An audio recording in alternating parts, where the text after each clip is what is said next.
आकाश ने जब ईशा पर हाथ उठाया तो किस्मत ने ऐसा मोड़ लिया कि सूरज ने उसकी वर्दी ही उतरवा दी। यह कहानी सिर्फ गुस्से और बदले की नहीं, बल्कि टूटे भरोसे, अधूरे प्यार और आत्मसम्मान की भी है। कहानी की शुरुआत होती है उस पल से जब अक्षय सूरज से थप्पड़ खाने के बाद गुस्से और अपमान में जलता हुआ ईशा के पास पहुंचता है। उस समय ईशा घर के कामों में व्यस्त होती है। उसकी दुनिया जैसे पहले ही सिमट चुकी थी, लेकिन अचानक उसकी नज़र एक अखबार पर पड़ती है। जैसे ही वह अखबार खोलती है, उसकी आंखें चमक उठती हैं।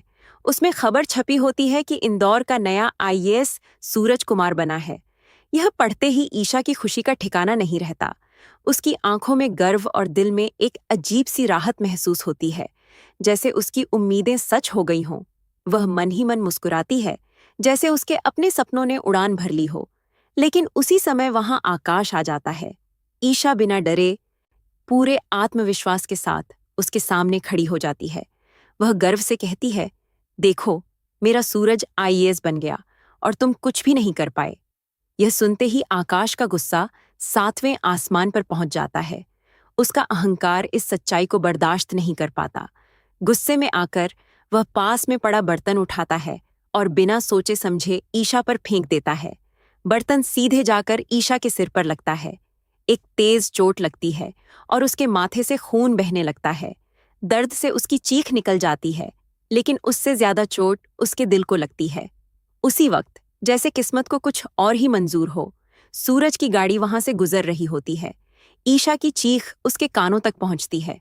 वह तुरंत गाड़ी रोकता है और बिना एक पल गंवाए गुलाब हवेली के अंदर पहुंच जाता है। जैसे ही वह अंदर आता है, उसकी नज़र उस दृश्य पर पड़ती है जहां आकाश ईशा को डांट रहा होता है और वह घायल खड़ी होती है। यह देखकर सूरज का खून खौल उठता है।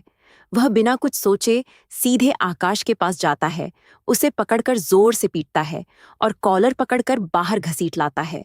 सूरज का गुस्सा सिर्फ एक आदमी का गुस्सा नहीं था, बल्कि एक ऐसे इंसान का आक्रोश था जो किसी निर्दोष पर अत्याचार होते नहीं देख सकता।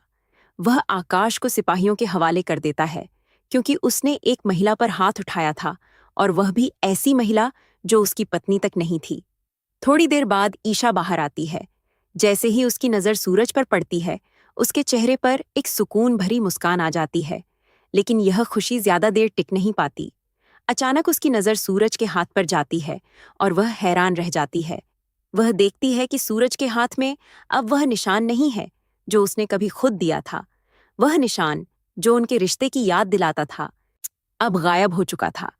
जैसे सूरज ने सिर्फ वह निशान ही नहीं, बल्कि उससे जुड़ी हर याद मिटा दी हो। फिर भी अपने दिल की बात छुपा ना पाते हुए ईशा कहती है, मुझे तुम पर भरोसा था कि तुम एक दिन जरूर आईएएस बनोगे। लेकिन सूरज का जवाब उसे अंदर तक तोड़ देता है। वह ठंडे लहजे में कहता है, मैं आईएएस अपने परिवार की खुशियों के लिए बना हूं, न कि आपके भरोसे के लिए। उसकी आवाज में कोई भावना नहीं होती, जैसे वह अब पूरी तरह बदल चुका हो।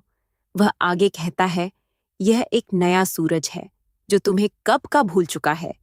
यह सुनते ही ईशा का दिल जैसे चकनाचूर हो जाता है।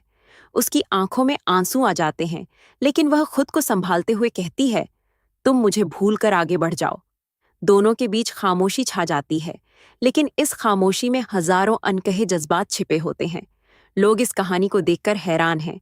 सब यही सोच रहे हैं कि जो दो लोग एक दूसरे के बिना अधूरे थे, आज इतने दूर कैसे हो गए।